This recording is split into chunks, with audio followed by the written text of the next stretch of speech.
Well, good afternoon, and thank you for having me here. One thing I left off my bio was I have 25 years of experience in the transportation industry, and I started off back in 1983. And if you guys remember, that was back in the last recession.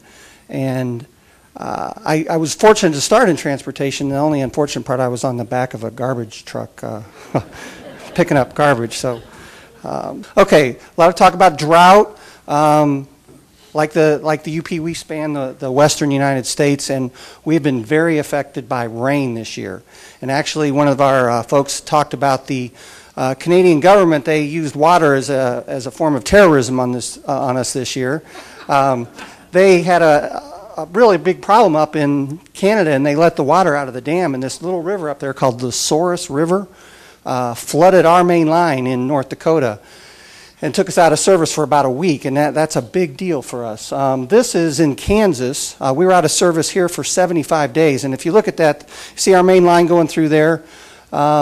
This was on June 10th. 3 days later, that's what it looked like.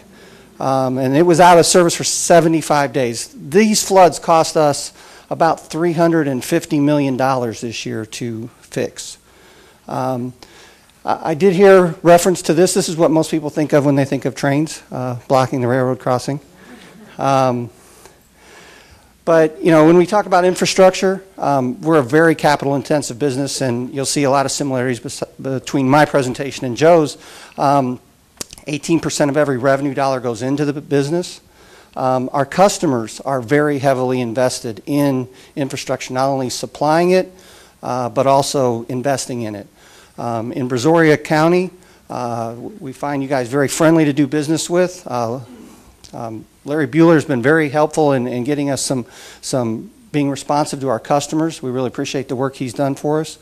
And just to give you an idea of the impact that a friendly versus a not so friendly business environment can have on you, in Southern California, we've been trying to develop a new intermodal facility for about 5 years now, and we are still working through the permitting process. In that same time period, in China, they built a 500-acre island, an 8-mile line through and this is in the ocean, out to the island, and got a terminal up and running in those same 5 years. And we haven't even got permits in Southern California, so that is significantly impacting the way the U.S. is competing in the world economy. Again, very capital intensive, 18%. Lots of fun facts up here. You can read them. I'll click through it pretty quickly. But probably the biggest thing that I like to tell people is you've heard the expression, the tightest ship in the shipping business. They're one of our largest customers. They ship UPS ships 500,000 trailers a year on the BNSF. They don't mention us in their ads, however. This is a huge thing, and one of my customers in the rock business likes to say rooftops drives the demand for business. And here in Texas, we are, I love the way they describe this, every person out here consumes on average 10 tons of rock a year. And we lead the nation in that, so we should all be proud of all the rock that we consume. One of the nice things about it, I did hear Mike talk about, or maybe it wasn't Mike, maybe it was the other guy, barging the rock. Both Joe and I like to rail the rock into Texas. All right, same sort of volume slide. We lost 20% of our volume in 2006, and we're making a pretty steady return. We're not back to where we were. The thing that's different, though, is the kind of business. Housing starts, 2.3 million housing starts in 2006. This year, a little less than 600,000. So that is a dramatically different business than it was just 5 short years ago. Capital, it's a big deal for us. And if you look, this is a very busy chart, but down at the bottom, the orange bar, that's what we put in the railroad every single year. That goes into the track, into the ballast, into the steel. We spend $1 billion, $1.5 billion every year on that. Got to do it so we'll be safe and be able to get your product to market. The other thing to point out here is this year, 2011, you guys may have heard, we are Warren Buffett's largest company, and this year represents an all-time record in capital spending for the BNSF, a little over $3.5 billion. So again, that's an indication of Warren's belief in the future of the business and his whole philosophy about investing for the future. We have 4 business units. I'll deal with industrial products later because that's where I'm at. Consumer products, that's intermodal, that's containers, trailers. We love truckers. They're our biggest customers on the railroad. Agricultural, the big thing there that's driving that business is China and the Far East. Their diets are changing dramatically. They are moving to a much more westernized diet. So as a result, they need corn, they need wheat, they need soybeans. They need to feed the animals. So agricultural exports to China are tremendously growing.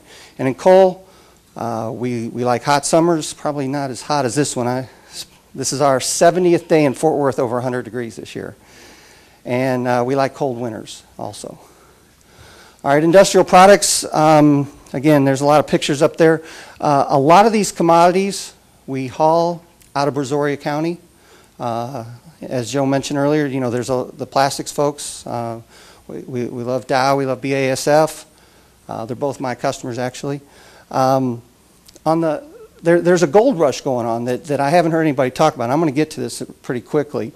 And here, the thing to show here is that this chart shows all of BNSF volume in the pie chart, and then it breaks down industrial products down in the specific business units. And that one over to the far right is what we call construction products. And construction products is anything that goes into basic industries like steel, like rock, like cement, and that one is growing significantly. The one next to it, building products, used to be larger than construction products, but because of the decline in the housing market, that's what you're seeing from that. Okay, this is the gold rush I'm talking about. And you guys have probably heard of this, the fracking of wells, and it's a pretty amazing thing going on out there. And I don't know, everybody heard of Bakken Shale? Okay, that's a little known place up in North Dakota. North Dakota has the lowest unemployment rate in the country right now. Property up there, property values are skyrocketing because if you look at that map, the tan part of the map shows you where there are oil plays, and the orange tells you where there are gas plays. And that is significant because not every shale produces the same sort of oil and gas. And I know there's people out here that know a heck of a lot more about this than I do, but the thing that's going on is that all the commodities needed to frack a well are moving by rail into North Dakota. And the oil coming out of North Dakota is moving by rail. And the same thing is happening in these other locations. Down here in Texas, we have the Eagle Ford Shale. It's a little heavier gas, a little more gas, a little less oil, but again, same thing. The big one out there on the East Coast is the Marcellus Shale. This stuff is just driving investment that 2 years ago people didn't even think about. And I'll give you a good example. All the plastics customers, all the big people, ExxonMobil, LyondellBasell, Chevron, Phillips, those are all my customers. 2 years ago, they told me they would never build another plastic cracker in the U.S. And in the last 6 months, all of them have announced new plastics production in the U.S. And that's pretty phenomenal. And you think about it, some of it's going to happen down here in Brazoria County. So, you know, that's going to mean jobs, that's going to mean infrastructure. That's all good stuff. You know, when Mike put up the chart about the LNG terminal, there are other places. I was meeting with an investment banker up in New York City, and he was saying that they spent $60 million on a LNG export terminal in Maine. Well, the U.S. is going to turn into, 3 years ago we thought we were going to import liquefied natural gas. Now we're going to export. I mean, I just cannot tell you how phenomenal that is. For those of you who aren't familiar with this is a picture of the horizontal drilling. You've probably seen it in the newspaper and all that. But the thing that strikes me is that in the past what you did is, you know, you had this pool of oil down there, and the pool of oil needed like a non-porous rock underneath it in order to catch the oil. And so when you're drilling, you're trying to find that pool. Well, now when you're doing shale, you know where it's at. There's no finding a pool. You just drill down, you find the shale, and you go horizontal. And I know I'm oversimplifying it, but what that tells me as a layman, basically every time they drill, they find what they're looking for. So they're very productive, and the technology for this has just expanded dramatically. Oh, I'm running out of time. 3 years ago, The break-even price on a well in North Dakota was $80. Now it's down to under 30. So that tells you what's going on out there. I'll skip over the crude oil and just say the thing that's going on in gas, that's what's driving U.S. plastics production, is because we can make plastics out of ethane. Ethane comes out of natural gas, and because we think there's a long-term viable source of ethane in the U.S., that's why you see companies investing. So, sorry, I didn't hear the chime, but I see the red light. So, thank you.